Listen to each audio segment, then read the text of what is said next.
ये वाला वीडियो था। ये वीडियो।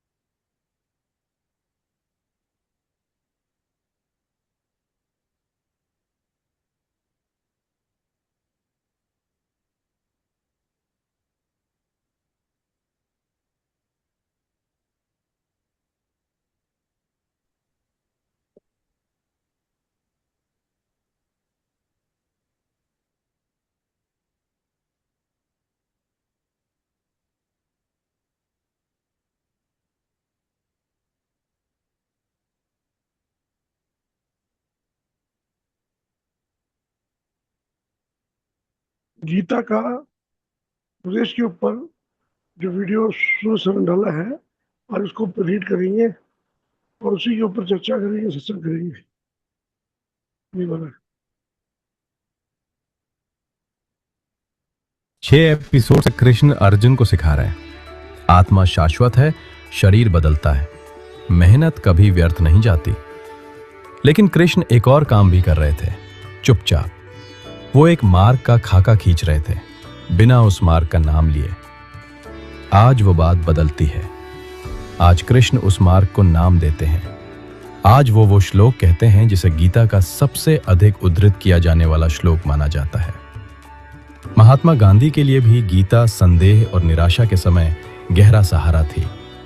वो लिखते हैं कि जब शंका घेरती है और कहीं प्रकाश नहीं दिखता, तब वो गीता का श्लोक खोज लेते हैं। अगर आप पूरी जिंदगी गीता का सिर्फ एक श्लोक याद रखेंगे, तो बहुत संभव है कि वही श्लोक हो जो कृष्ण आज देने वाले हैं। ये सीरीज एकनाथ ईश्वरन और श्रील प्रभुपाद की शिक्षाओं पर आधारित है। मशहूर श्लोक से पहले कृष्ण एक बहुत सुंदर तस्वीर खींचते हैं। सोचिए, एक छोटा सा कुआं, लोग दूर दूर से चलकर उसका पानी लेने आते हैं। उसकी हर बूंद कीमती है। लेकिन फिर मॉनसून आ जाता है और पूरा इलाका पानी से भर जाता है। नदियां, तालाब, कुंड, हर तरफ पानी ही पानी। तब उस छोटे कुएं की क्या जरूरत रह जाती है? ईश्वरन केरल में बड़े हुए थे। वो बताते हैं कि गांव में मॉनसून के दिनों में किसी को कुएं की याद भी नहीं रहती थी। चारों ओर इतना पानी होता था कि जैसे पूरी दुनिया ही जल से भर गई हो। कृष्ण कह रहे हैं, सारे शास्त्र, सारी पूजा पाठ की विधियां उस छोटे कुएं की तरह हैं। सूखे समय में वे मूल्यवान हैं, जरूरी भी हैं। लेकिन जब भीतर प्रेम का मॉनसून उतर आता है, जब सत्य भीतर से बहने लगता है, तब कुएं तक चलकर जाने की जरूरत नहीं रह जाती। पूरी दुनिया पानी हो जाती है। कृष्ण ये नहीं कह रहे कि शास्त्रों को फेंक दो। वो कह रहे हैं, शास्त्र कहीं इशारा कर रहे हैं। इशारा करने वाली उंगली पर ही मत अटक जाओ। वहां जाओ जहां वो उंगली इशारा कर रही है। और वो इशारा कहां कर रहा है? अगला श्लोक। और अब वो पंक्ति, पूरी भगवत गीता का सबसे अधिक उद्धृत किया जाने वाला श्लोक। कुछ विद्वान तो ये भी मानते हैं कि ये किसी भी धार्मिक शास्त्र की सबसे अधिक उद्धृत पंक्तियों में से एक है। कृष्ण कहते हैं, कर्मण्येवाधिकारस्ते मा फलेषु कदाचन। कर्म करने का तुम्हें अधिकार है, उसके फल पर तुम्हारा अधिकार नहीं। एक पल रुकिए, मैं आपसे एक सवाल पूछना चाहता हूं। याद कीजिए, आखिरी बार आपको कब किसी चीज की सचमुच जरूरत थी? नौकरी की एप्लीकेशन, परीक्षा का रिजल्ट, कोई मैसेज जिसका जवाब आने का इंतजार था, कोई मेडिकल टेस्ट। उस इंतजार में आपका शरीर कैसा था? आपका फोन कहाँ था? क्या हाथ हर 2 मिनट में उसे चेक कर रहा था? क्या नींद पर असर पड़ा था? क्या आपका मूड किसी बाहरी चीज से तय हो रहा था? अगर हां, तो आप पहले से ही उस दर्द को जानते हैं जिसकी बात कृष्ण कर रहे हैं। उस फल से चिपके रहने का दर्द जो अभी आया भी नहीं और शायद वैसे आए भी नहीं जैसा आप चाहते हो। आज हम ऐसे दौर में जी रहे हैं जहां हम सब कुछ अपने नियंत्रण में रखना चाहते हैं। हर नतीजा हमारी मुट्ठी में हो। हम ये भी चाहते हैं कि दूसरे लोग हमारे बारे में क्या सोचें, कैसे प्रतिक्रिया दें, ये भी हमारे हिसाब से चले। लेकिन यही सबसे बड़ा भ्रम है। आप जितना बाहर की चीजों को नियंत्रित करने की कोशिश करोगे, उतना ही अपने भीतर के मन पर पकड़ खोते जाओगे, क्योंकि बाहर की दुनिया पूरी तरह आपके हाथ में कभी थी ही नहीं। और जब शांति को बाहरी हालातों पर टिकाया जाता है तो मन उन्हीं हालातों का बंधक बन जाता है। हम इस प्राचीन ज्ञान से बहुत दूर चले आए हैं। हम भूल गए हैं कि हमारी असली ताकत बाहर की चीजों को मोड़ने में नहीं, बल्कि अपने मन को साधने में है। कृष्ण कह रहे हैं, ये दर्द जरूरी नहीं है। लेकिन यहां एक बहुत जरूरी बात है। कृष्ण ये नहीं कह रहे कि मेहनत मत करो, अपनी नौकरी की परवाह मत करो। ये कर्म योग नहीं है, ये बस आलस्य है जिसने आध्यात्म के कपड़े पहन लिए हैं। प्रभुपाद बहुत साफ कहते हैं, अकर्म यानी अपना कर्तव्य न करना योग नहीं है, वो पलायन है। ईश्वरन भी इसी दिशा में इशारा करते हैं। आध्यात्म के रास्ते में एक खतरा यह है कि इंसान पीछे हट जाए, अकेलेपन में छिप जाए और दुनिया की समस्याओं से मुंह मोड़ ले। गीता कर्म का आह्वान है, अकर्म का नहीं। तो कृष्ण असल में कह क्या रहे हैं? 4 बातें याद रखने लायक। 1, अपना काम पूरे मन से करो, अपने आप को उसमें झोंक दो। 2, लेकिन उस काम से क्या मिलेगा, उससे चिपको मत। तनख्वाह, इज्जत, कामयाबी आ सकती है, नहीं भी आ सकती। दोनों ही हालत में काम करते रहो। 3, ये मत समझो कि नतीजा सिर्फ तुम्हारी वजह से आया। परिणाम को तय करने वाली बहुत सी चीजें होती हैं, तुम्हारी कोशिश, समय, दूसरे लोग, परिस्थितियां और वे कारक भी जो तुम्हें दिखते तक नहीं। ये सोचना कि सफलता केवल मैं लाया, अहंकार है। और ये सोचना कि असफलता भी केवल मेरी ही थी, ये भी अहंकार है। 4, और आखिरी बात, इस श्लोक को बहाना मत बनाओ काम छोड़ने का। 4 निर्देश, एक श्लोक, 5000 साल पुराना और आज भी उतना ही सच्चा। और एक बात साफ कर दूं, क्योंकि यह श्लोक अक्सर गलत समझा जाता है। कृष्ण ये नहीं कह रहे कि पैसा मत कमाओ, ये नहीं कह रहे कि बिजनेस मत चलाओ, अपनी प्रैक्टिस मत बढ़ाओ या परिवार की देखभाल मत करो। पैसा जरूरी है, आपका काम उन लोगों का सहारा है जिन्हें आप प्यार करते हो। और खुद कृष्ण तो अर्जुन से कह ही रहे हैं, लड़ो और अपना राज्य वापस लो। लेकिन कृष्ण एक और गहरी बात पूछ रहे हैं। वो पूछ रहे हैं, ये काम आखिर है किसके लिए? एक डॉक्टर जो अपने मरीज का पूरा इलाज करता है, उचित फी लेता है और फिर घर चला जाता है, वो कर्मयोग कर रहा है। उसका काम है उपचार करना। पैसा उसका स्वाभाविक फल है, वो उसे लेता है लेकिन उससे चिपकता नहीं। लेकिन वही डॉक्टर अगर हर मरीज को देखकर बस ये हिसाब लगाने लगे कि और कितना निकाला जा सकता है, कौन सा एक्स्ट्रा टेस्ट लिख दूं, इस एक कंसल्टेशन से अगला घर कैसे बनेगा, तो वहां डॉक्टर अपना काम खो चुका है। काम अब सेवा नहीं रहा, वो फल की दौड़ बन गया है। यही बात हर पेशे पर लागू होती है, चाहे वो लॉयर हो, बिजनेसमैन हो या कोई और कृष्ण कहेंगे, वो इंसान चाहे बाहर से कितना भी अमीर दिखे, भीतर से दुखी है। और यही शब्द हम अगले ही श्लोक में और साफ देखेंगे। ये श्लोक कमाने के खिलाफ नहीं है, ये उस पल के खिलाफ है जब कमाई खुद काम को खाने लगती है। काम तुम्हारा है, फल तुम्हारा नहीं। और एक बात जो बहुत लोग यहां चूक जाते हैं, जब आप फल को छोड़ देते हैं तो काम और अच्छा हो जाता है। बुरा नहीं, बेहतर। क्योंकि अब हाथ नहीं कांप रहे, मन कल में नहीं भाग रहा, आप सेफ खेल नहीं रहे, आप पूरे के पूरे इसी क्षण इसी काम में मौजूद हो। महान काम अक्सर ऐसे ही होता है। और फिर एक समय ऐसा आता है जब आपको फल की उतनी जरूरत ही नहीं रह जाती। यही आजादी है। और अब अगले ही श्लोक में कृष्ण वो करते हैं जो उन्होंने पिछले 7 एपिसोड्स में नहीं किया। वो अपनी शिक्षा को एक नाम देते हैं, योगस्थः कुरु कर्माणि। योग में स्थित होकर अपना काम करो। संगम त्यक्त्वा, आसक्ति छोड़कर। सिद्ध सिद्ध्योः समो भूत्वा, सफलता और असफलता में एक समान होकर। समत्वम योग उच्यते, यही अंतिम पंक्ति है, यही बात का हृदय है। समत्वम, समता, संतुलन, भीतरी स्थिरता, योग उच्यते, इसे ही योग कहा जाता है। गीता में यह पहली बार है जब कृष्ण योग को एक सीधे शब्द में परिभाषित करते हैं।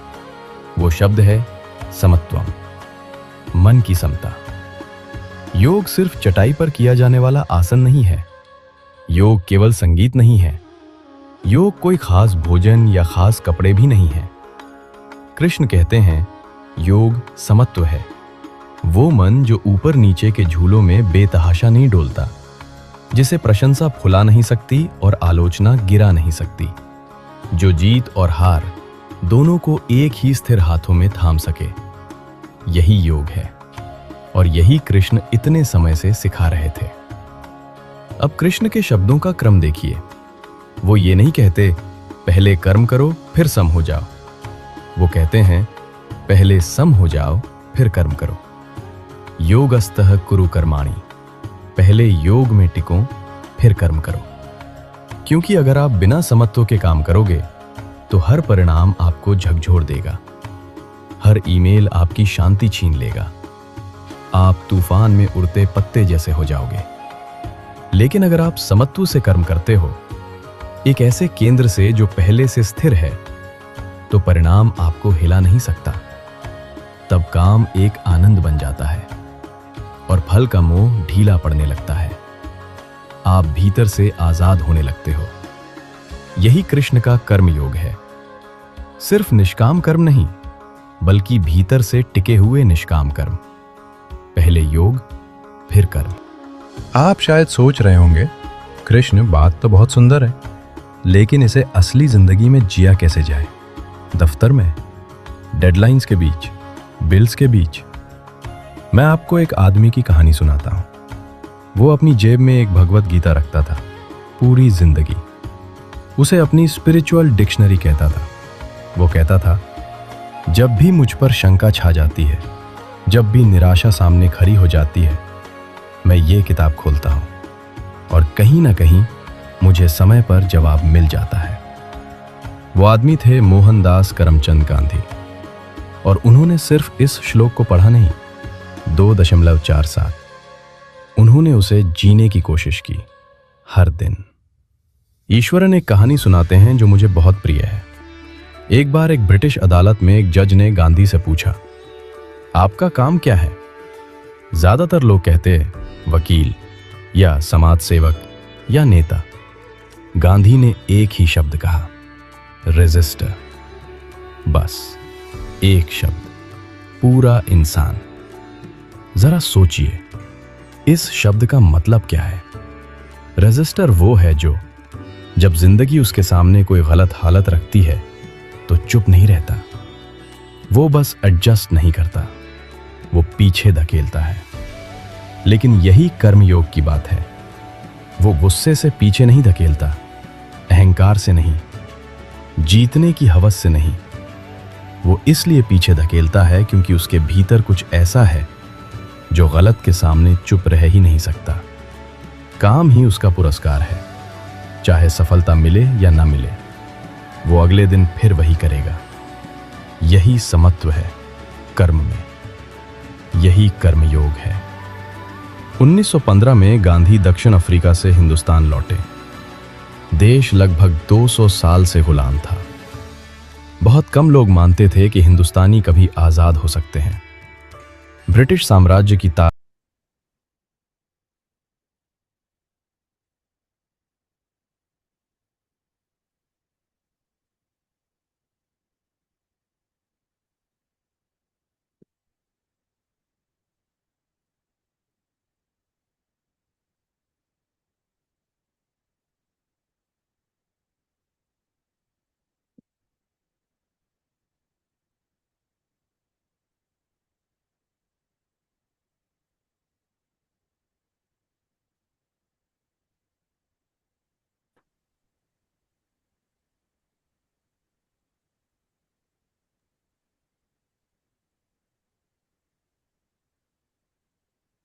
ये डिस्कनेक्ट हुए थे बार बार, क्या बात?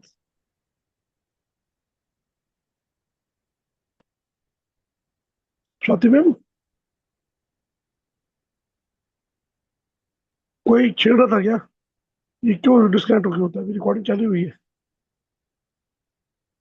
कोई बात नहीं, दोबारा प्ले करता हूँ।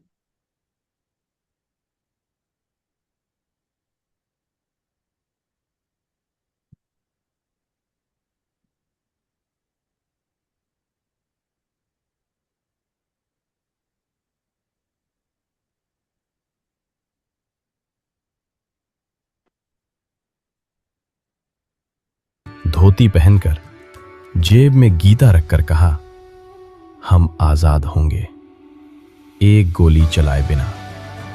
लोग हंसते थे, उन्हें बदनाम किया गया। अखबारों में उनके खिलाफ घटिया कहानियां छपवाई गईं।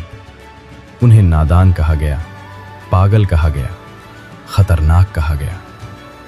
कभी कभी उनके अपने लोग भी उनके खिलाफ खड़े हो गए।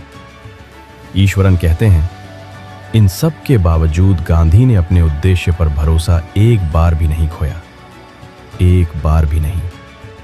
एक आदमी कैसे स्थिर रह सकता है जब पूरी दुनिया उसके ऊपर चीख रही हो?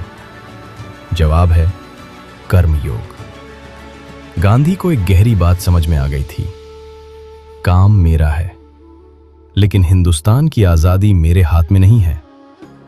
मैं मार्च कर सकता हूं, मैं लिख सकता हूं, मैं अनशन कर सकता हूं, मैं कष्ट सह सकता हूं, लेकिन हिंदुस्तान मेरी जिंदगी में आजाद होगा या मेरे बाद, ये मेरे हाथ में नहीं। इसलिए उन्होंने काम करना नहीं छोड़ा, रोज उसी शक्ति से, चाहे खबर अच्छी हो या बुरी, चाहे लोग साथ हों या खिलाफ। कृष्ण ने कहा था, योगस्तः कुरु कर्माणि, योग में स्थित होकर कर्म करो। गांधी स्थित थे, इसलिए जब वो काम करते थे, उस काम में ऐसी ताकत होती थी जिसे ब्रिटिश साम्राज्य भी तोड़ नहीं सका।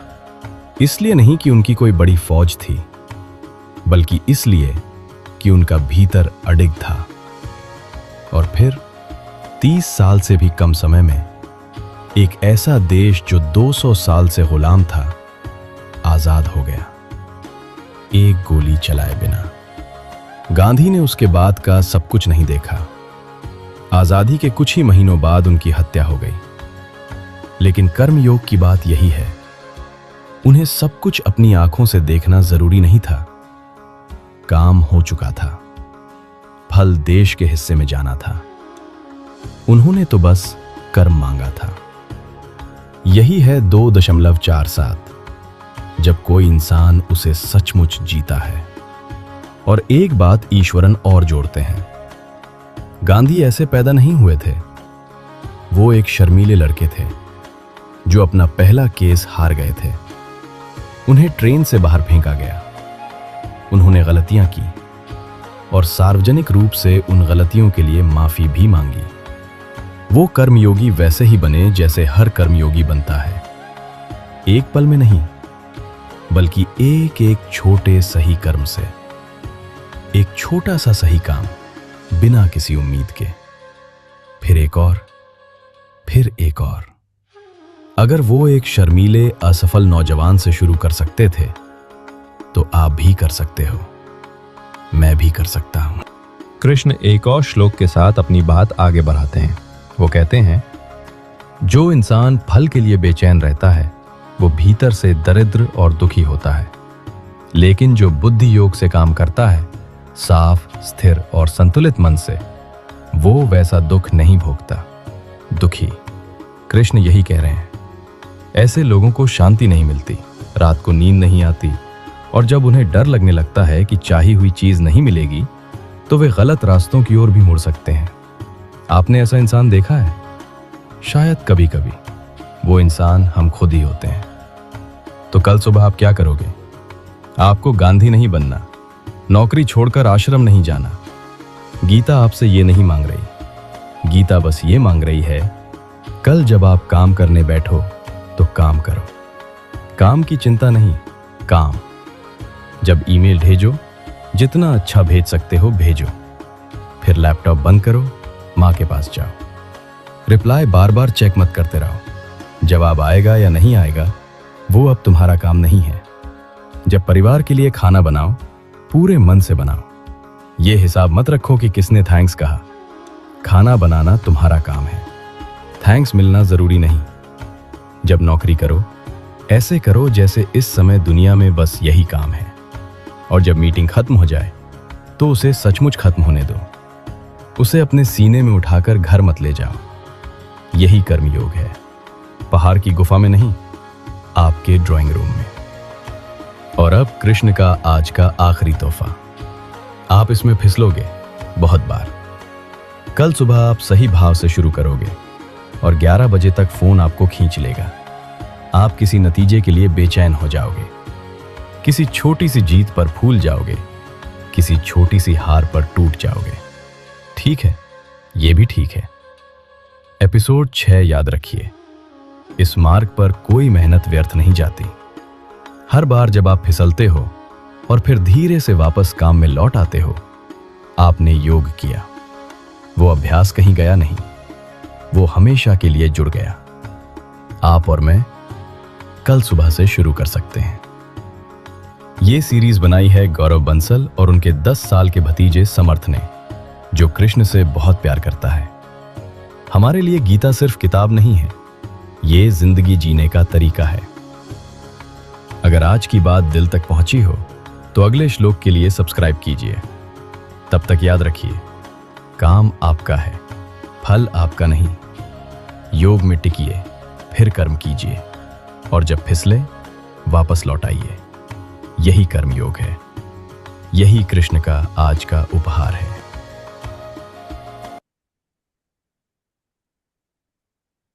नमस्कार। जब हम आधुनिक दुनिया की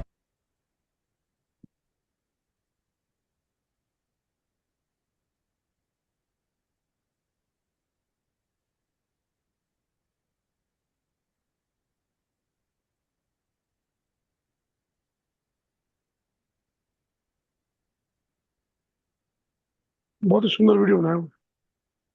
सबसे बड़ी बात बहुत सिंपल तरीके से समझाया है, जिस श्लोक का सही कारण, जिस श्लोक का सही अर्थ है, और वो आपको प्रैक्टिकल जीने पर पता लगेगा, सुनने पर या मानने से नहीं पता लगेगा। उसको जी के देखिए, सबने जिया भी होगा। मगर यहाँ क्या है, काम क्रोध लोभ मोह अहंकार पकड़ता है, क्योंकि हम फल को देखते हैं ना।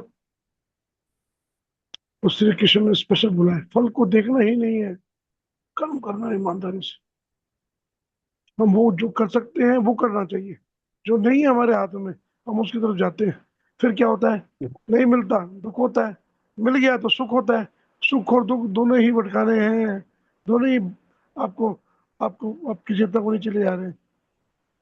सुख मिल गया तो अहंकार आ गया, दुख मिल गया तो गिरना, गिल्ट, बहुत तरह, शर्म, बड़ी चीजें, बहुत तरह की चेतना में आए थे। दोनों के दोनों शत्रु हैं। आपको नहीं मालूम, अगर सक्सेस मिलती है ना आपको, और वो अपने ध्यान में रखी की होती है, खतरनाक होती है बहुत। बहुत लोग देखिए हमने, बड़े बड़े लोग कहाँ से कहाँ पहुंच गए सुषमकार में आज भी।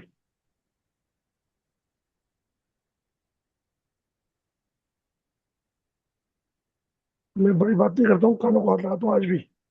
मैं बड़ा सिंपल बोलता हूँ अपने आप को आज भी।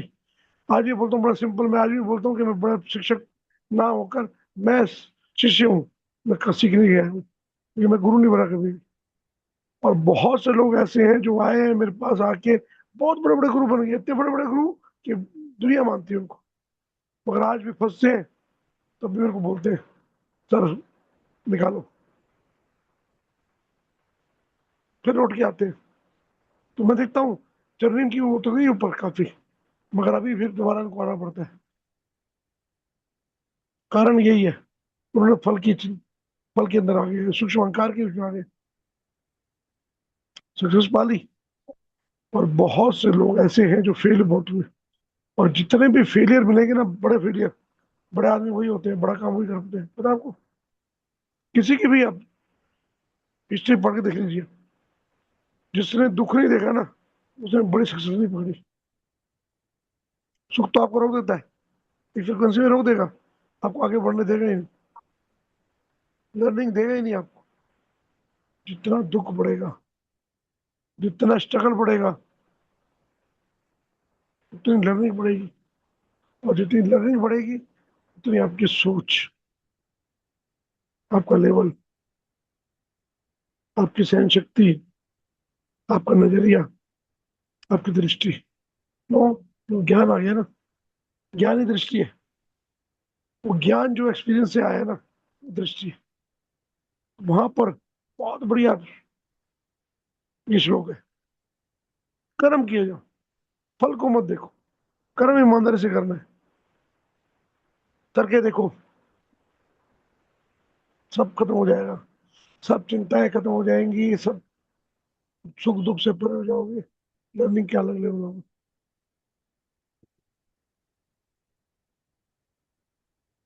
जब कुछ पाने की चाह नहीं होती ना, तो क्या होता है? आदमी निर्भय हो जाता है, निर्भय। ना कुछ पाना है, ना कुछ खोना है। खोने का डर नहीं, पाने की इच्छा नहीं, डर तो खत्म ही हो गया। फिर आप कर्म खुल के कर पाते हो, स्वतंत्र हो जाते हो उन बेड़ियों से। ना माइंड में, ना शरीर में, ना हाथ में, ना पैर में जो बेड़ियां हैं, जिसके ऊपर कल बात की थी हमने, कि हमारे जो ज्वाइंट है, हमारी जो चक्रास है, वो जो इमोशन बढ़े वो रोकते हैं या बढ़ाते हैं हमारे को। उनका असर ही खत्म हो जाता है, इच्छा ही खत्म हो गई ना।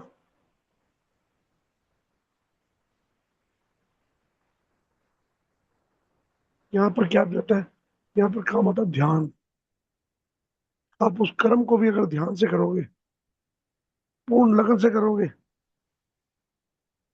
कर्म तो सफल होना ही है। क्योंकि आपके साथ ब्रह्मांड की, प्रकृति की, सबकी एनर्जी लग जाती है उस वक्त। आपका ध्येय अपने लिए नहीं होता, सबके लिए होता है। वो कर्म ही अपने लिए नहीं होता, सबके लिए होता है। आप सबने एक्सपीरियंस किया होगा इसका। जब काम आप अपने लिए करने जाते हो, तो बहुत सी अड़चने आती है कि रुक जाते हो। तो औरों के लिए करते हो काम, तो रुकते नहीं आप। आपको कोई रोक ही नहीं पाता।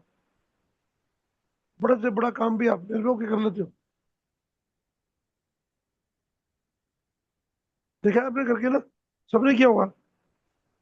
कि जितनी आत्माएं हैं, जानता हूँ उसने, सारी आत्माएं ऐसी हैं।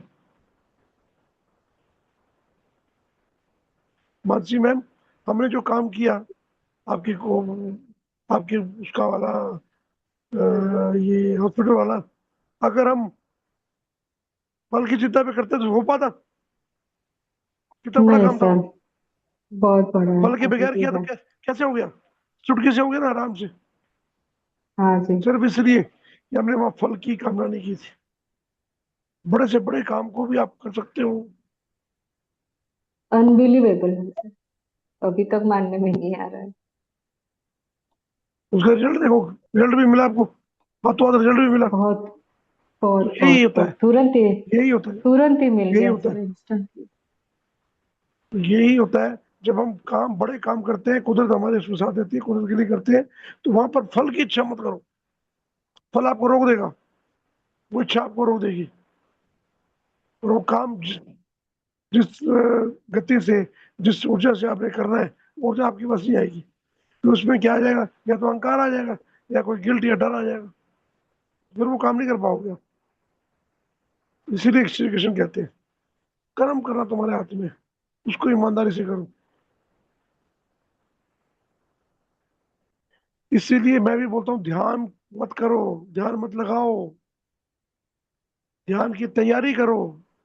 जितने आप तैयार होंगे, ध्यान अपने आप घटेगा। हम कहते हैं हमारा ध्यान नहीं लगता, हम पूजा नहीं कर पाते, हम पाठ नहीं कर पाते, हम माला नहीं जप पाते, हम ध्यान नहीं लगा पाते, हम मेडिटेशन नहीं कर पाते। ये सब इच्छाएं हैं, फल की, फल की कामनाएं। आपके हाथ में क्या है? अपने शरीर को शुद्ध रखना, अपने मन को शुद्ध रखना, अपनी सांसों को शुद्ध रखना। वो आप करो, जो आप कर सकते हो, वो अपने आप होगा। हमारे जीवन में एक एक पल, एक एक क्षण आप कर्म कर रहे हैं। अगर आप सांस ले रहे हैं, तो कर्म ले रहे हैं, कर्म कर रहे हैं। सांस लेना भी अपने आप एक कर्म है। बताइए, किसने सोच समझ के सांस लिया आजकल? आप सोच समझ के पेड़ों को कार्बन दे रहे हो? या कुछ चाहने के लिए ले रहे हो, और हो रहा है ना वो। कितना बड़ा काम हो रहा है, कितना बड़ा काम हो रहा है, पूरे यूनिवर्स के लिए, पूरी प्रकृति के लिए काम हो रहा है ऑटोमेटिकली। धन्यवाद। बहुत अच्छा लग रहा था। हाँ। और मतलब आनंद का जैसे बस हवा में तैरते हुए ऐसे लग रहा था। बहुत हल्का मन महसूस कर। आपकी सारी बेड़ियां खत्म हो जाएंगी, सारे बंधन टूट जाएंगे जो आपने व्यर्थ के बना रखे हैं। वो सारे हमने बना रखे हैं अपने आप को रोकने के लिए। काम, क्रोध, लोभ, मोह, अहंकार को तो आप ऐसे साइड में तोड़ दोगे अगर इस खाली श्लोक को पढ़ लो तो। इस श्लोक को जी लो तो। गीता के अंदर ये श्लोक 5,000 साल से आज तक हर कोई अनुभव करता है। कोई ऐसी चीज जो हजारों साल से जिसको बदल नहीं पाया हो, तो कितना गहरा उसका असर होगा, सोचिए। आज के दिन की जो जिंदगी जो होती है कल दूसरी बदल जाती है। याद है ना आप सबको, एसटीडी करते थे, खत्म। का क्या मतलब है, लाइनों में लगे होते थे, क्या कर रहे हो उसका मतलब खत्म हो गया तक। कैलकुलेटर करके अलग जा रहे हो, वहां पे प्रिंटर के वाले जा रहे हो, आपके सब कुछ मोबाइल में आ गया। हर चीज आपके पास टेक्नोलॉजी चेंज हो गई है, परंतु 5,000 साल से जो चीज चेंज नहीं कर पाए हो, कर्म, वो थ्योरी आज भी, वो तब भी चलती थी, आज भी इसमें चलती है, मॉडर्न उसमें भी चलती है। तो कितनी गहरी होगी। यम नियम जो हमारे ऋषि मुनियों ने बनाए हुए हैं, आज भी वो संस्कार पूरी तरह से साइंटिफिक है।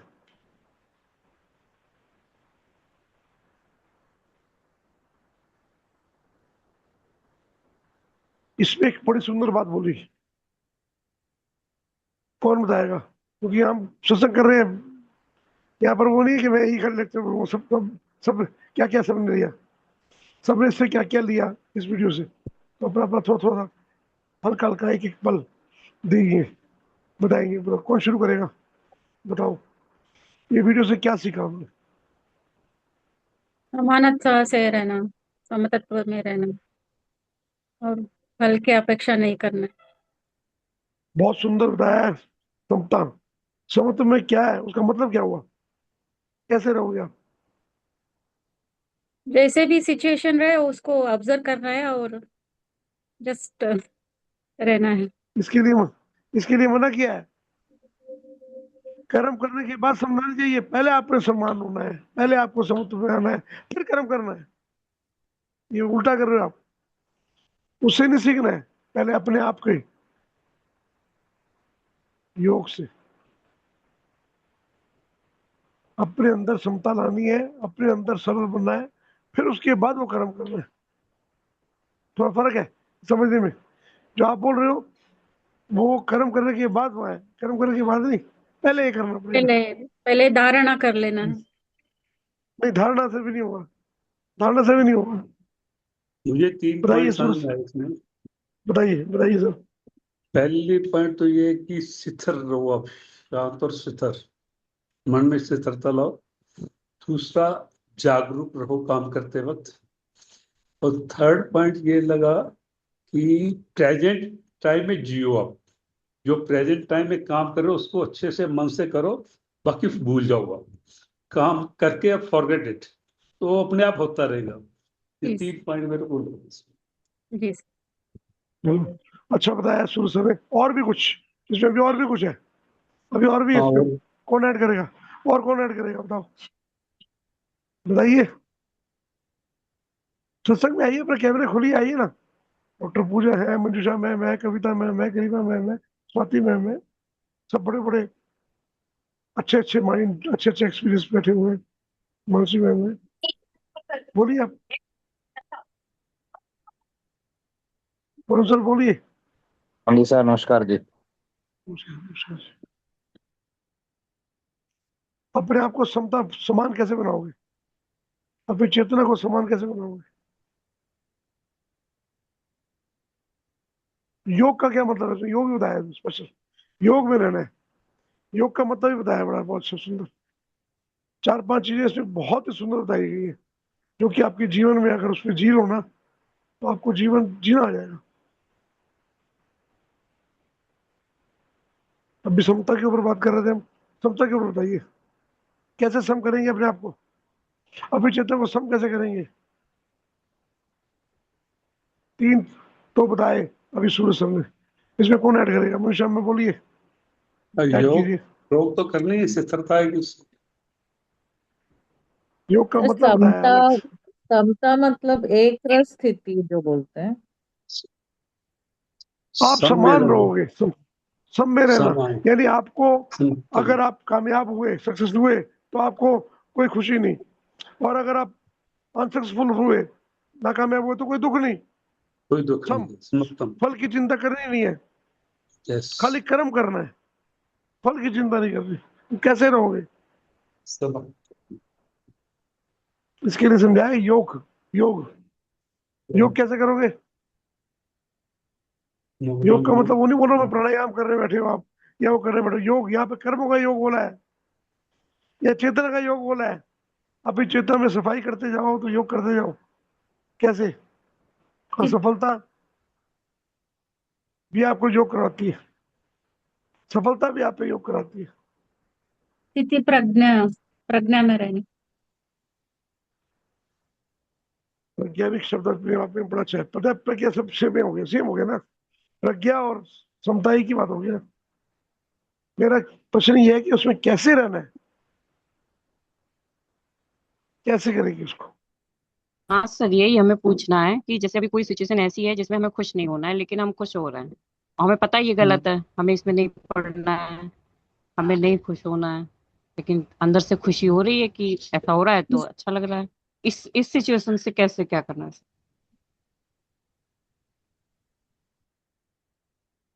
चलो, अभी देखो, हमारे जीवन के इतने हमारे पहलू निकले हैं, हम किसी भी पहलू से इसका उदाहरण ले सकते हैं।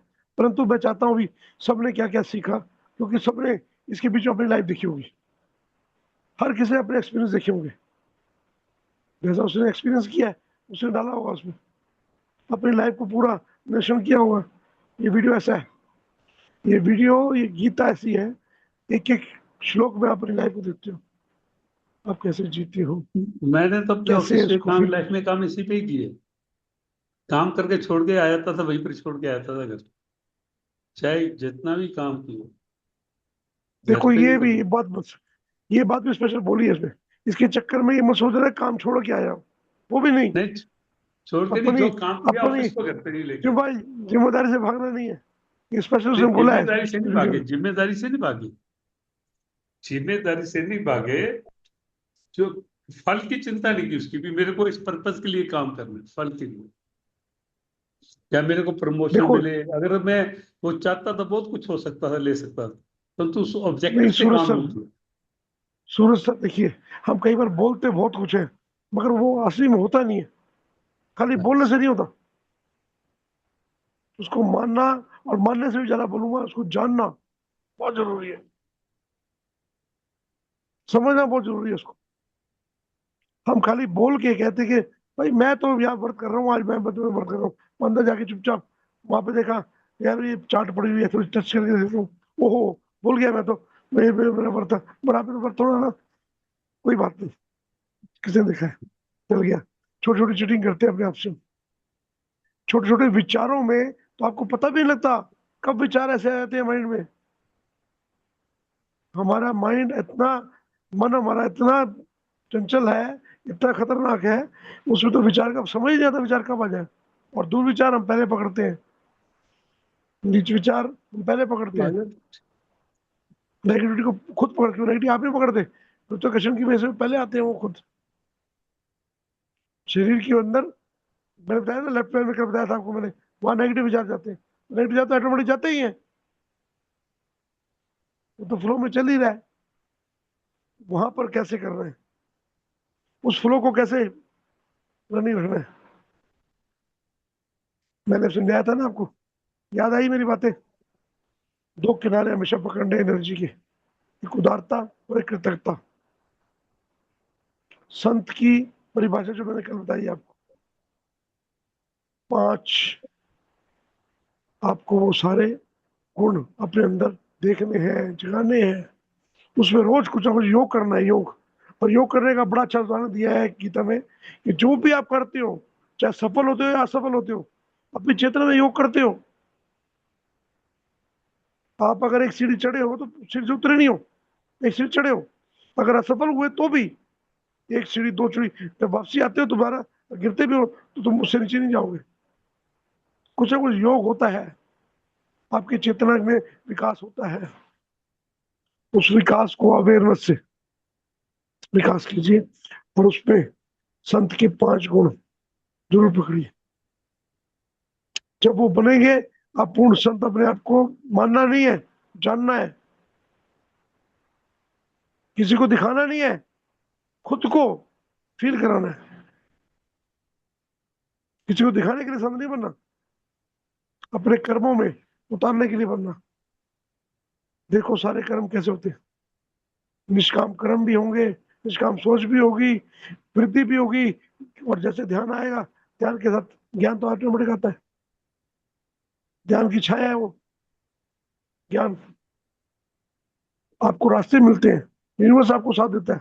आप एक कदम चलते हैं, 10 कदम वो चलाता है, क्योंकि आपका ध्येय निष्काम होता है, निष्फल निष्फल होता है। फल फल फल की इच्छा नहीं होती। तो जहां फल की इच्छा ना होना। अच्छा, किसने खेती की है? कल जो खेती नहीं की, कोई गमला तो कोई आया ही होगा, कल कोई बीज रोपण तो किया होगा। किस किसने यस किया सर। है? हैंड रेस करो। कैसे किया, कैसे किया, बताइए कैसे किया। पहले वो जगह को कोई थोड़ा साफ करना है। नहीं, उससे पहले बीज को पानी में डाल के भिगोना है। उससे भी पहले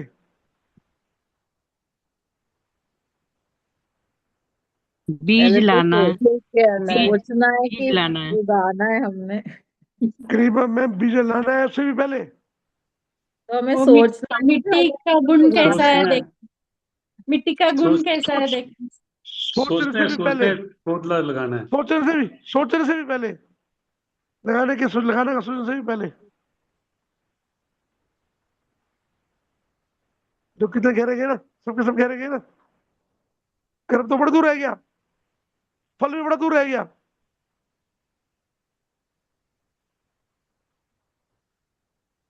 सबसे पहले उसका ज्ञान लिया था ना हमने। क्या होता है बीज, बीज को कैसे लगाया जाता है, उसका ज्ञान ज्ञान मिलेगा तभी कर पाओगे ना, तभी सोच भी पाओगे। क्योंकि हमारी दृष्टि ज्ञान से चलती है, ज्ञान से। जिसका ज्ञान नहीं होता ना, उसकी दृष्टि भी नहीं होती, सोच भी नहीं बनती हमारी। समझ आ रही है आपको? नहीं समझ आ रही, इसलिए मैं आपको पीछे पीछे ले गया हूँ। हम बहुत से ऐसे काम करते हैं जिसका ज्ञान होता ही नहीं हमें। तो फिर क्या होगा, कर पाएंगे? नहीं ना। हम ऐसे बहुत से कर्म करते हैं जिस कर्म के बारे में हमें पता ही नहीं होता। नकल करते हैं, नकल। कर्म को जाने बगैर उसको मान लेते हैं। मेरी बात अभी समझ आएगी 50%, 50% नहीं। थोड़ी बहुत लोगों को समझ आई, पूरी नहीं समझ आई। मैं क्या बोलना चाहता हूँ उसमें, या मैं कौन से ज्ञान की बात कर रहा हूँ। अगर मैं आपसे बोलूं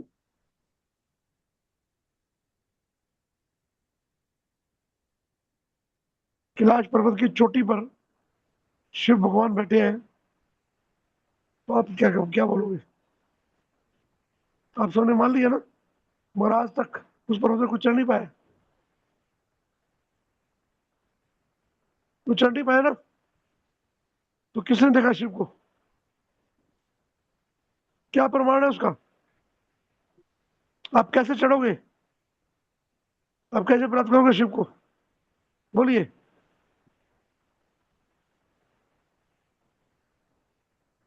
ये बहुत बड़ी बात है जो हमें गीता सिखाती है, बाकी सब ग्रंथों से अलग करती है। जितने भी पुराण हैं, जितने भी उपनिषद हैं, जितने भी ग्रंथ हैं, जितने भी हमारे ज्ञान के स्रोत हैं, वो सबसे अलग है हमारी गीता।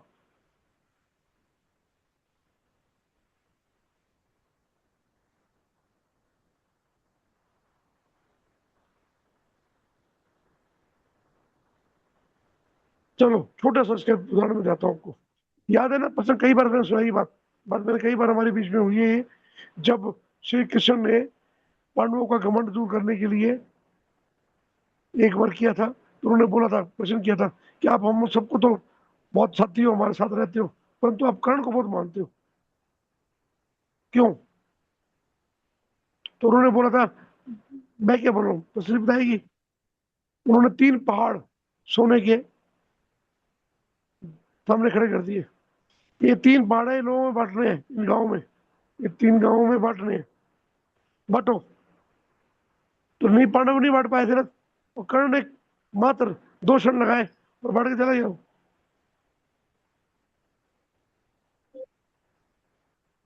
याद है ना वो स्टोरी, सबको मालूम है ना? Yes yes yes. इसको नहीं मालूम तो बताइए, एंड कीजिए। आपने सुनी नहीं हो बताइए। महाभारत की? नहीं सुनी? और कोई? मानसी मैम को नहीं पता? तेरी मैम को नहीं पता? महाभारत का ये प्रसंग है, महाभारत में श्री कृष्ण ने ही समझाया। एक बार अर्जुन ने, सखा थे उनके, उन्होंने बोला कि आप हमारे से बड़े क्लोज हो, बड़े, जबकि वो हमारे परिवार का मेंबर भी नहीं है कर्ण, मगर आप कर्ण को बहुत मानते हो।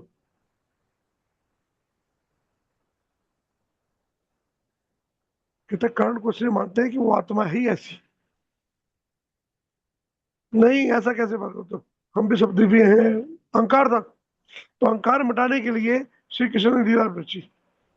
3 पहाड़ स्वर्ण के खड़े कर दिए, पूरे पहाड़, बड़े बड़े पहाड़, पूरे सोने के। क्या तुम एक काम देता हूं, तुम 5 पांडव हो, पांचों मिलकर ये स्वर्ण ना सब पे बराबर मात्रा में बांट दो।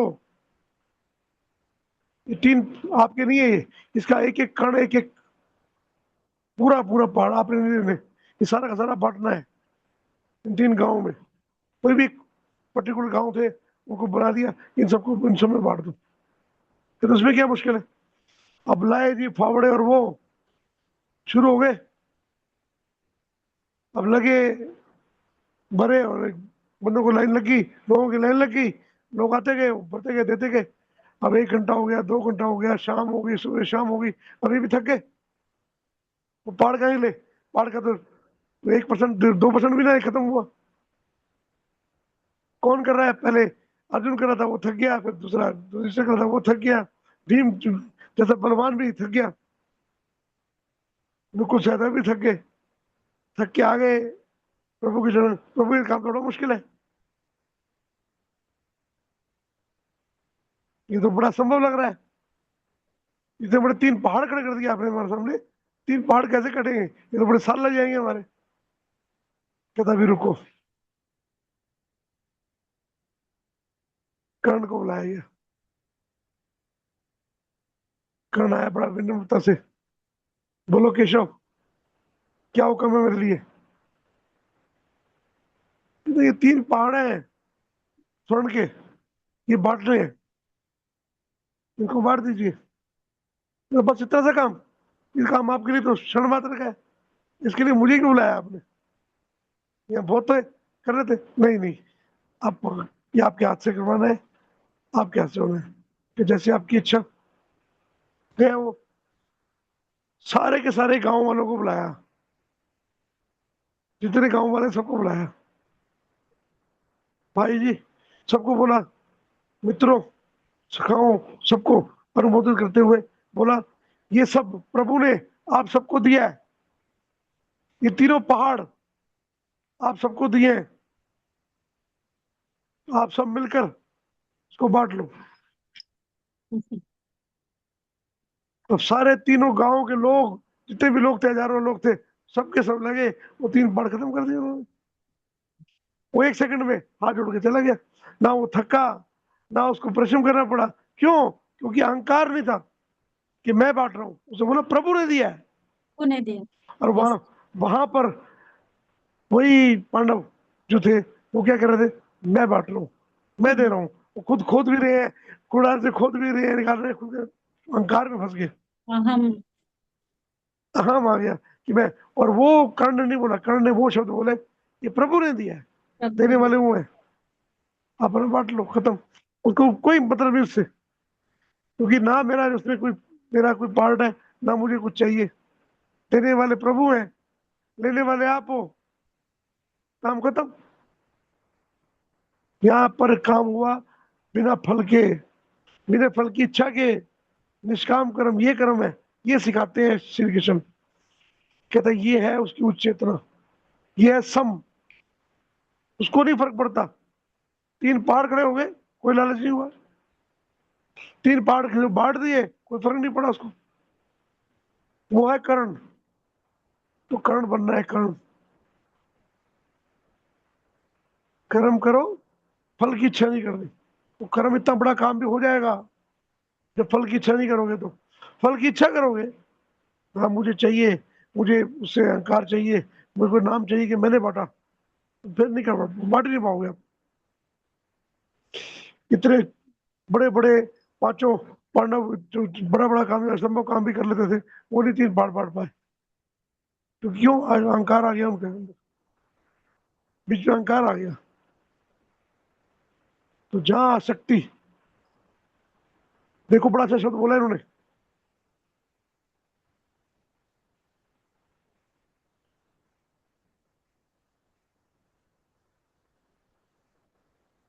हो सकता है, नहीं हो सकता है। इसी शब्द के बीच में एक शब्द बोला है, आसक्ति। आसक्ति के बारे में जानते हो? शब्द के बारे, जैसे कल हमने वार्ता की थी निर्मल के बारे में, निर्मल शब्द के बारे में। ऐसी आसक्ति के बारे में बात कर रहे हैं आज। तो आसक्ति समझ जाओगे ना, तो आपको पता लग जाएगा कि सम क्या होता है, सम कैसे बनना है। को बताएगा आसक्ति का मतलब क्या होता है? इंटरेस्ट, इंटरेस्ट, उस वो करने पार्ट को, हुआ ये। काम करने को आसक्ति है, ऐसे बोलते हैं। इंटरेस्ट नहीं कह सकते इसको, इच्छा बोल पैशन, सकते हो आप इसको। इच्छा, इच्छा, इच्छा भी नहीं हुई, आसक्ति हुई, वो ऊर्जा पैशन। जिससे विचार पैदा हुआ। देखो हमारी हिंदी और संस्कृत बहुत ही सुंदर है, हर शब्द का अलग उत्तर है, इच्छा का अलग उत्तर है। ये अलग है। यहाँ पर विचार की वो ऊर्जा जिससे विचार पैदा हुआ। आसक्ति को जान जाओगे, मन को जान जाओगे आप। मन की जो पैदाइश होती है, मन के अंदर जो विचार पैदा होते हैं, विचारों से मन बनता है, और मन में ही विचार पैदा होते हैं। इनमें बहुत बड़ा काम है आसक्ति का। आसक्ति वो ऊर्जा है, जब आप आसक्ति से विरक्त हो जाते हो तो निर्विचार हो जाते हो।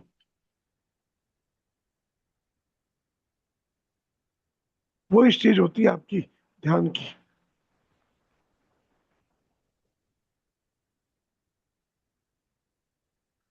इसमें का बहुत बड़ा हुआ है राग और इच्छा, दोनों को मिला लो।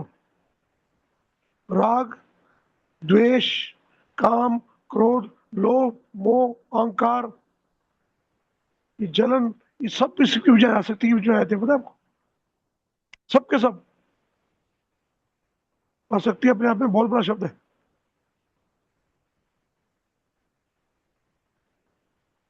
इसका बहुत इस्तेमाल किया गया है हमारे ग्रंथों में।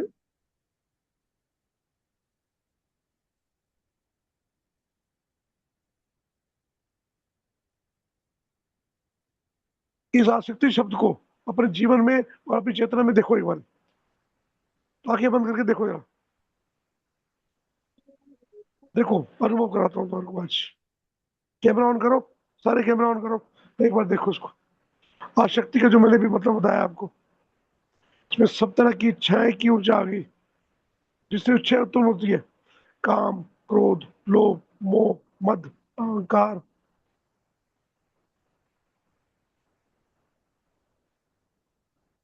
घृणा, गुस्सा, क्रोध आ गया उसमें। तो एक बार अपनी आंखें बंद करो, कोई भी एक विचार पकड़ो, कोई बड़ा कर्म जो आपने किया है अभी तक लाइफ में, जो बड़े से बड़ा कर्म किया है, चाहे वो सात्विक हो चाहे वो तामसिक हो, जिससे आपका अपना व्यक्तित्व बना है। कोई डॉक्टर है, उसे एमबीबीएस की होगी, कोई इंजीनियर है, उसे इंजीनियरिंग की होगी। देखिए वो विचार कैसे बना था, वहां पर आसक्ति को देखो अपनी, एक बार देखो। एक नया अनुभव कराने जा रहा हूं मैं आपको, जीवन के अंदर एक नया अनुभव आपको फील होगा आज।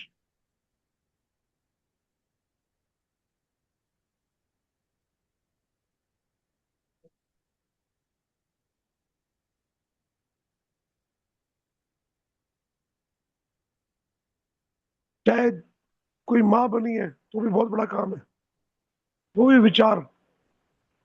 चाहे लाइफ में किसी की बेटी बनी है या बेटा बना है, पिता बने हैं, माता बने, बहन बने हो, भाई बने हो, जो भी आपको लगता है कि अपनी लाइफ में आपने सबसे बड़ी अचीवमेंट की है, उस विचार को देखो।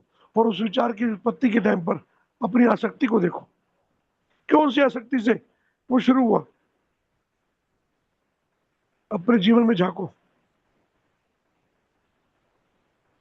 जैसे जैसे उस जगह पे जाओगे आपको बहुत से पड़ाव पार करने पड़ेंगे, बहुत तरह की चीजों को समझना पड़ेगा। और आज आपका माइंड उन सब चीजों पे जाने के लिए समर्थ हो चुका है। तो ज्ञान पकड़ लिया आपने, आसक्ति को पकड़ा आपने, उसकी शक्ति को पकड़ा है। जब आप आसक्ति को पकड़ने के लिए वहां जाते हो तो अपने जीवन का पूरा सार निकालते हो।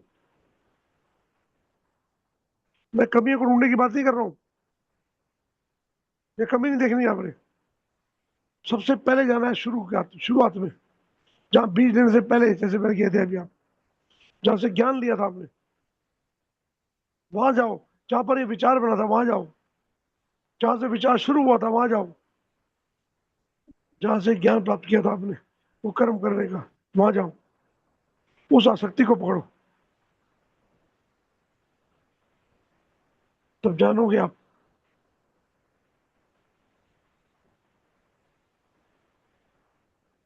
आप भी चौतन्य का विकास कर पाओगे।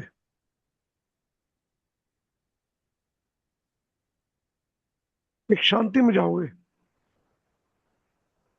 एक ठहराव में जाओगे, एक समता में जाओगे। इस समता को पहचानो। ये जो चेतना जाके देख रही है,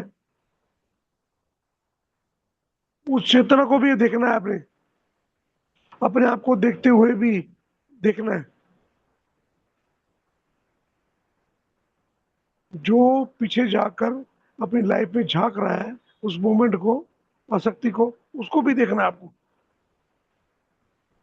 तो अनुभव करेंगे आप कौन हो। सेल्फ रियलाइजेशन का सबसे आसान और सबसे बड़ा तरीका है, जो पल भर में कर सकते हो। बहुत मुश्किल भी है और बहुत आसान भी है। सिर्फ आसक्ति को पहचान लो।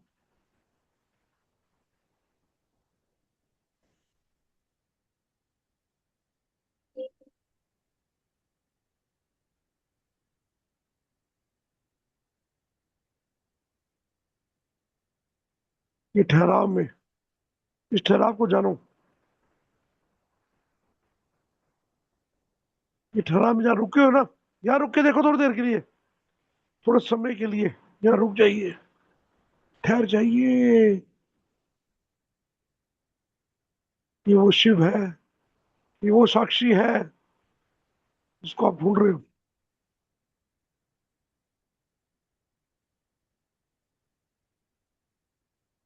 अगर आज आपने वहां पहुंचना सीख लिया, आपको साक्षी बनने का अनुभव आपके पास आ गया, आपकी चेतना में वो विकास आ गया, वो जागृति आ गई, वो अलाइनमेंट आ गई जिसको ढूंढ रहे थे आप। इतना आसान है वो। गीता का एक श्लोक इतना पावरफुल है कि आपको आसक्ति के शब्द अपने जीवन काल में, जहां बीज बोने से पहले की इच्छा, उसका ज्ञान, उसकी ऊर्जा, वो आसक्ति,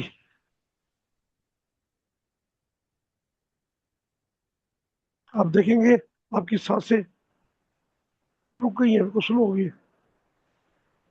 आपके हृदय की गति बिल्कुल धीमी हो गई है। आप सब सुश्रुत अवस्था में आ चुके हैं। कोई कोई तो तुरय अवस्था के पास भी पहुंच जाएगा।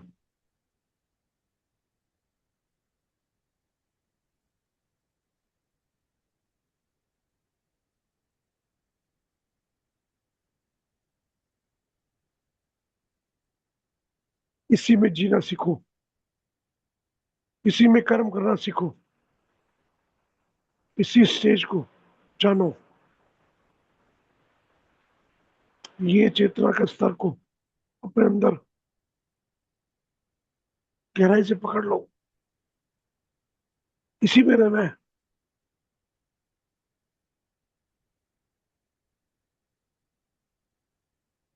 इसी शून्यता में रहना है।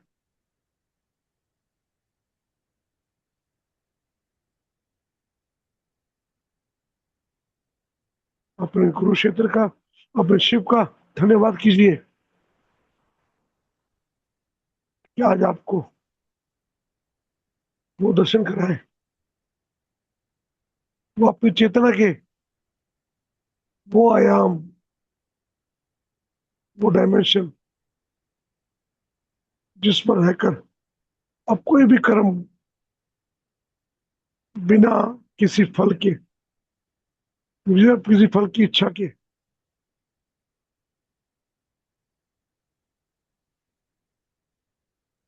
बिना अपने नाम को जाने, बिना अपनी एबिलिटी को जाने आप कर पाओगे।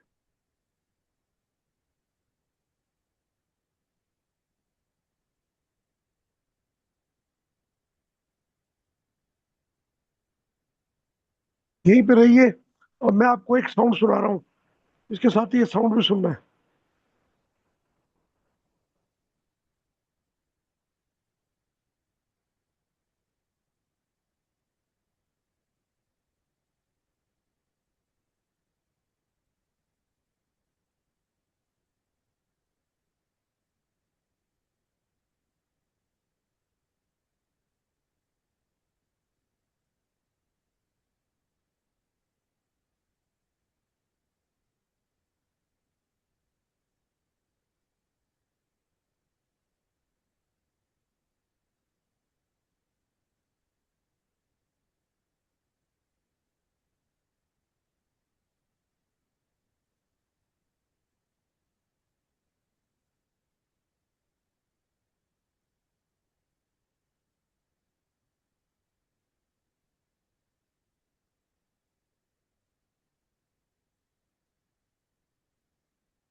आंखें बंद करूं तो महसूस होता है कुछ तो है जो हमेशा मेरे साथ था, न बाहर न कहीं दूर। मैजिक तो हमेशा मेरे अंदर ही था। मैं जितना रुका उतना समझा, जिसे मैं ढूंढ रहा था वो कभी खोया ही नहीं था। हर सांस में, हर दिल की धड़कन में एक रोशनी थी, एक शक्ति थी, एक चमत्कार था। Thank you, thank you, thank you. मैं ढूंढता रहा दुनिया में खुशियों का कोई रास्ता, कभी लोगों में, कभी सपनों में, कभी किसी और के वास्ते। कभी जीत में, कभी हार में, कभी खुद से भी दूर हुआ, पर जो चाहिए था मुझे वो तो मेरे पास ही था। हर एक पल, हर एक सांस में एक छुपा हुआ सा राज था, जो मैंने फील किया तो जाना मैं ही अपना अंदाज था। ही रोशनी, मैं ही दुआ, मैं ही मिरेकल का घर हूँ। जिस मैजिक को मांगा मैंने, मैं खुद उसी का असर हूँ। अब समझ आया धीरे धीरे ये सफर क्यों जरूरी था।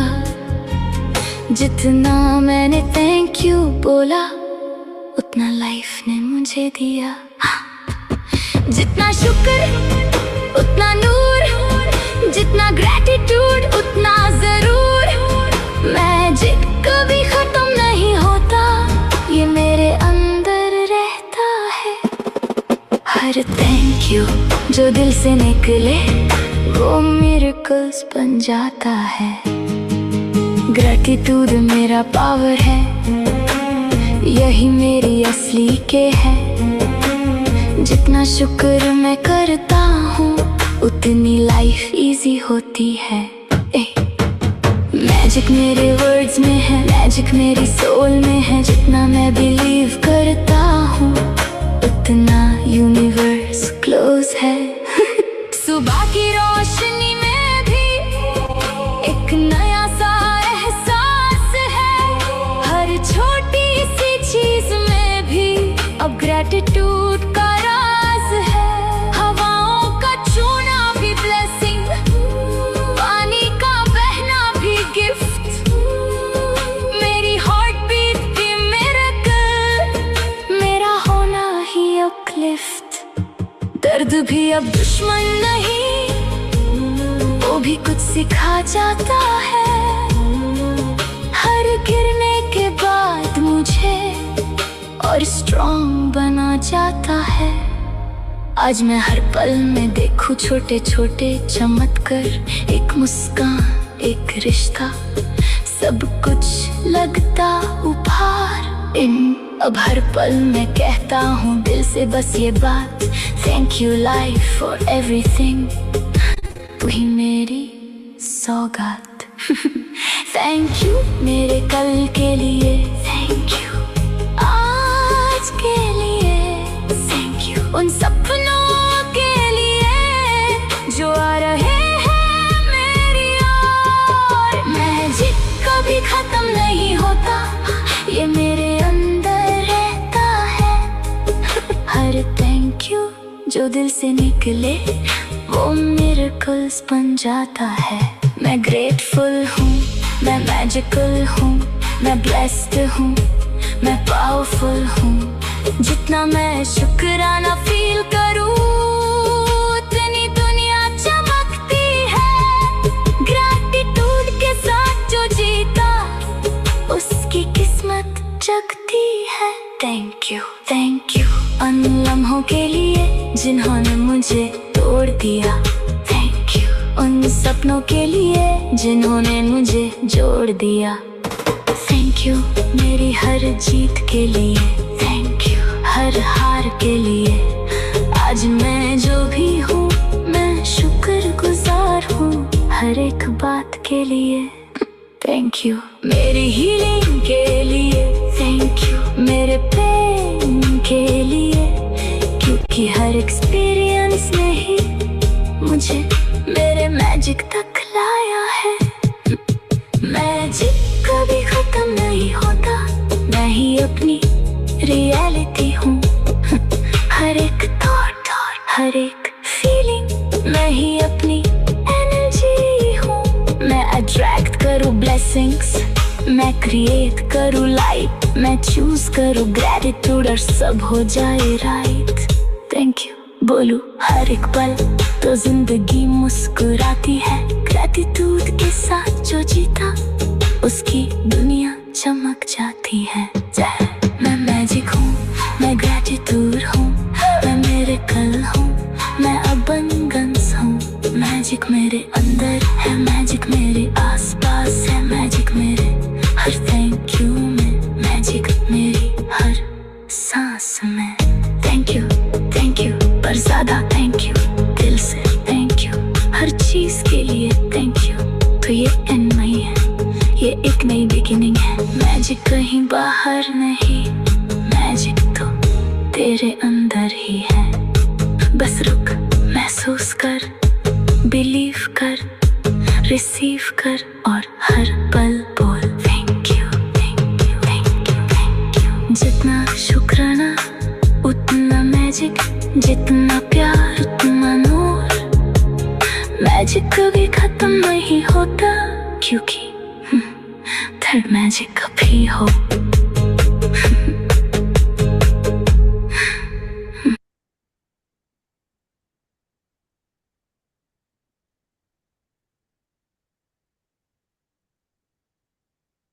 अपनी आंखें खोल दीजिए, वापस आइए, करंट सिचुएशन में आइए।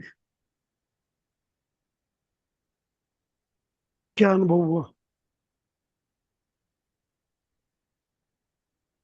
कैसा अनुभव हुआ? आज अपने आप से मिले, अपनी चेतना को देखा। जी सर। अगर एक क्षण के लिए भी अगर आपकी चेतना को मिला पाया हूं तो मैं इस यूनिवर्स का, श्री कृष्ण का, केशव का धन्यवाद करूंगा। क्योंकि वो ज्ञान ही है जो आपको वहां ले गया, वो शक्ति ही है जो ले गया, जो आपको आपके अंदर ले गया। बाहर नहीं है ये, आपके अंदर ही है सब कुछ। कुछ प्रश्न खड़े हुए होंगे यहाँ पर, वो है कोई, किसी किसी को प्रश्न आए? कोई प्रश्न है कि सबको जवाब मिल गया? बताओ।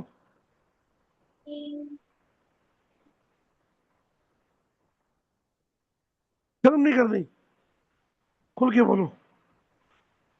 कोई प्रश्न मन में आया कि समझ आ गई सबको? मानना नहीं है, जानना है। मैं बार बार बोलता हूँ आपको, जानकर मानोगे तो तब ज्ञान प्राप्त करोगे, ज्ञान में जियोगे। अगर किसी आसक्ति में, यहाँ भी कि बड़ी शांति मिली, मेरे को बड़ा अच्छा लगा, फिर फंस गए, शांति में फंस गए, तो शांति में फंसना भी नहीं है। आनंद आया तो आनंद में फंस गए। अगर यहाँ पर घमंड आया तो अहंकार में फंस गए। सारी अस्तित्व को पहचानना है, उसमें ठहरना नहीं है, उसको पकड़ना नहीं है, उसको देखना है। तो यहाँ पर आपको साक्षात्कार होगा साक्षीपन का, जो अहंकार से अहंकारित नहीं होता, जो डर से डरता नहीं है, जो सक्सेस से खुश नहीं होता, जो अनसक्सेसफुल से दुखी नहीं होता। वो साक्षीपन को देखो आज, वो आपके अंदर ही है। कविता मैम, आंखें खोलो, वापस आओ।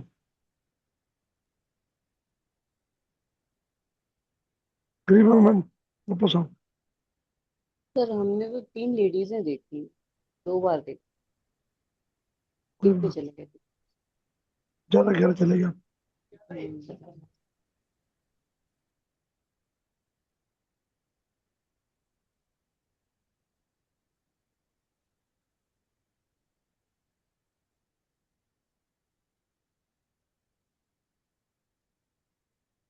कुछ बोलने या सुनने की इच्छा कर रही है?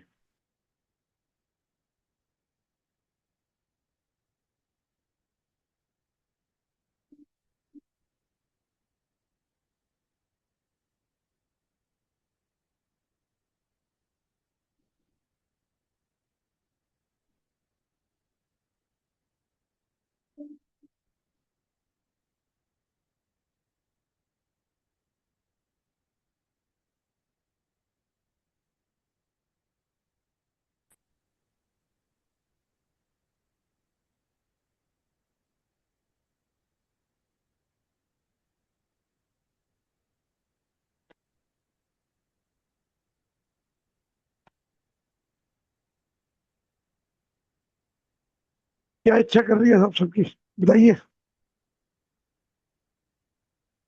साइलेंट। ध्यान में चलेगी ना? ध्यान है, इसको, इसका नाम है ध्यान। आप करते नहीं हो, ध्यान घटता है।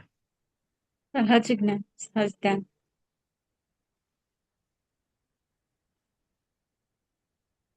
इस ध्यान में रहकर जब आप कर्म करोगे, तो कर्म में भी ऐसे ही बैठना है। कर्म जब करना है तो उस कर्म में खो जाना है, बिना किसी चाह के, बिना किसी फल की इच्छा के। लेकिन वो कर्म भी भक्ति बन जाएगी, वो कर्म भी ध्यान बन जाएगा। और ऐसी फीलिंग होगी जो फीलिंग अभी आपके अंदर आ रही है, पूर्ण संतुष्टि। इसी को संतुष्टि कहा गया कल मैंने, कल बताया था ना मैंने, संतुष्टि। ये आनंद तभी आएगा, संतुष्टि तभी आएगी जब कर्म इसमें होगी। हम सांस जो लेते हैं, अगर उसमें ये भाव डाल दें कि हम ऑक्सीजन ले रहे हैं, इस बात की गिल्ट की हमें हमें ऑक्सीजन दे रहे हैं पेड़ पौधे, और हम उनको कार्बन दे रहे हैं, तो लेने देने का भाव आ गया ना, व्यापार हो गया शुरू, व्यापार शुरू हो गया। कुदरत व्यापार नहीं करती, कुदरत सिर्फ देना जानती है, देना, लेना नहीं। अब देने आप सब कौन हो? आप सब भी कुदरत का ही एक अंश हो, प्रकृति का ही अंश हो। और प्रकृति हमेशा देना जानती है, वो कभी भेदभाव नहीं करती कि किसको क्या दे रही है। उनका जल बहता है, कोई बोलता है नाम लिखा है, ये सिर्फ सारिका को मिलेगा, ये नाम लिखा है ये सूर्य सर को मिलेगा, नाम लिखा है ये पूजा को मिलेगा, नहीं ना। आपकी इच्छा है जो लेना है, लोटा भरना है अपने, गिलास भरना है अपने, बाल्टी भरनी है, जग भरना है, जो भरना है वो आपकी इच्छा है। चाहे पाइप लगा लो, चाहे पूरी की पूरी नहर निकाल लो, कोई मना करती। ऐसे प्रकृति बन जाओ, निष्काम, बिना किसी भेदभाव के कर्म करके देखना, वो बड़े बड़े काम कर जाओगे जिसके बारे में तुमने सोचा भी नहीं होगा। उसका ज्ञान भी तुम्हें मिलेगा अपने आप ही। कर्म का लेवल बढ़ गया ना, जितनी बड़ा दृष्टि बढ़ गई उतनी बड़ा काम बढ़ जाता है, और उतना बड़ा ज्ञान, उतना बड़ा कर्म बढ़ जाता है। तब आपको तीन पहाड़ भी तुच्छ लगेंगे, तुच्छ, बस इतना सा काम। बड़े बड़े योद्धा इसको नहीं कर पाते हैं, बड़े बड़े योद्धा कहते हैं ये इम्पॉसिबल है, इतना सा काम, विवेक खुल जाता है, जागृति आती है।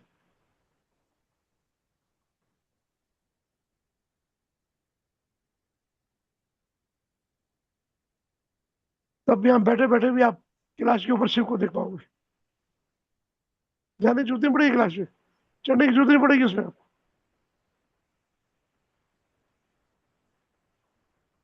क्योंकि वो शिव, कैलाश पर्वत वहां नहीं है, आपके अंदर है, आपकी चेतना में है। ये जो बना हुआ है ना, काम करो लोम मोह अहंकार का पर्वत, हमारे एक्सपीरियंस का पर्वत, इसके ऊपर चढ़ना है आपको।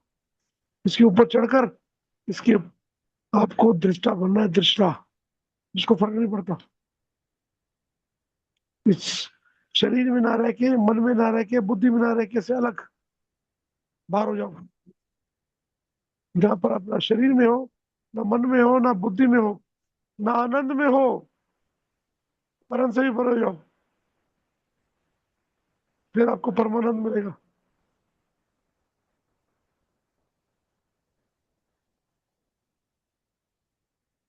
वो परमानंद भी आप नहीं हो, उससे भी परे जाना है।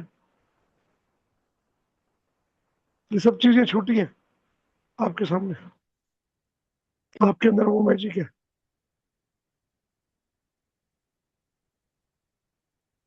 इसलिए सबसे पहले, सबका ग्रेटिट्यूड करने से पहले अपना ग्रेटिट्यूड करो, अपनी आत्मा का ग्रेटिट्यूड करो, उस साक्षीपन का ग्रेटिट्यूड करो, थैंक यू करो उसको।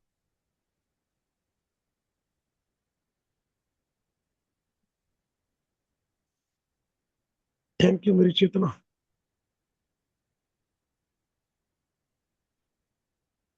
अपने बैठे हुए अंदर के शिव को पहचानो, जो शिव निराकार है,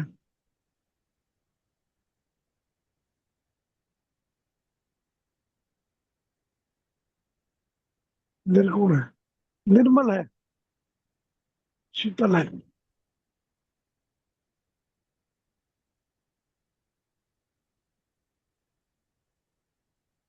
महासूक्ष्म भी है और महाविशाल भी, असीमित है।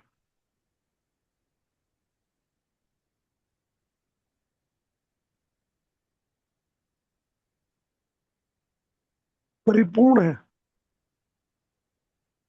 संपूर्ण है, परम शक्ति है, परमात्मा है, परम पार ब्रह्म है।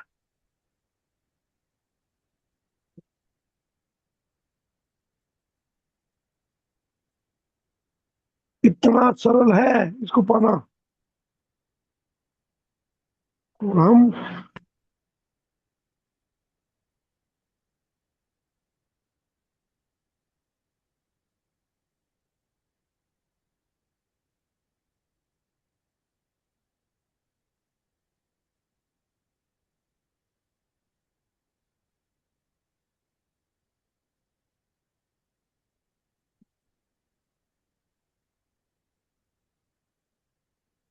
आज समय बड़ा कम लगा क्योंकि ऊर्जा बहुत शुद्ध है सबकी। ऊपर से श्री कृष्ण कैसे खुद आ गए थे गीता के रूप में। कम समय में जो शक्ति आई, देख रहे हो ना। कई बार ये चीज हम 4-4 घंटे बैठते हैं तब भी ये सारे इस स्टेज को नहीं पकड़ पाते, आवाज को नहीं पकड़ पाते। और आज केशव की शक्ति, जिसके पीछे बंसल सर के परिवार का बड़ा हाथ है, उनका ग्रेट्यूड कीजिए। गौरव का, उनके पोते का, बंसल सर का,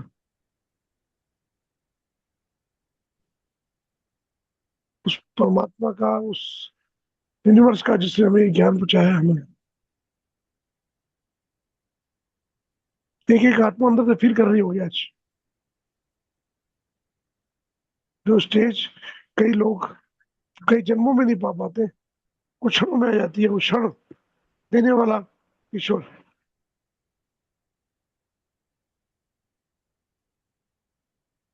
इसी का नाम जागृति है। इस चेतना को पकड़ के रखना है, इस जागृति को छोड़ना नहीं है। आसक्ति, ये शब्द आज सीखा है आपने, इसको अलग करना है।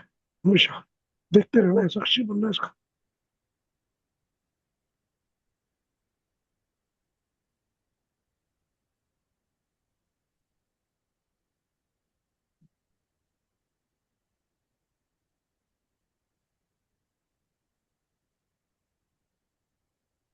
जब बोलने की इच्छा नहीं हो रही है, आप सबकी सुनने की इच्छा हो रही है,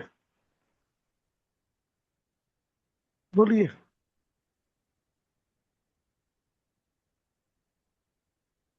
शांत बैठने की इच्छा हो रही है तो क्लास को क्लोज करें, थोड़ी देर शांत बैठे। यस, मैं इसको रिकॉर्डिंग को स्टॉप कर रहा हूँ। आप सबका धन्यवाद कर रहा हूँ। इस शांति में थोड़ी देर बैठिए। आज थोड़ी देर बैठिए, सबको भूलकर इस शांति में बैठिए। अपना ग्रेटिट्यूड कीजिए, वैसा कीजिए, अपने लाइफ को जरा देखिए। धन्यवाद, धन्यवाद, धन्यवाद। धन्यवाद सर, ग्रेटिट्यूड सर, ग्रेटिट्यूड सभी को। ग्रेटिट्यूड से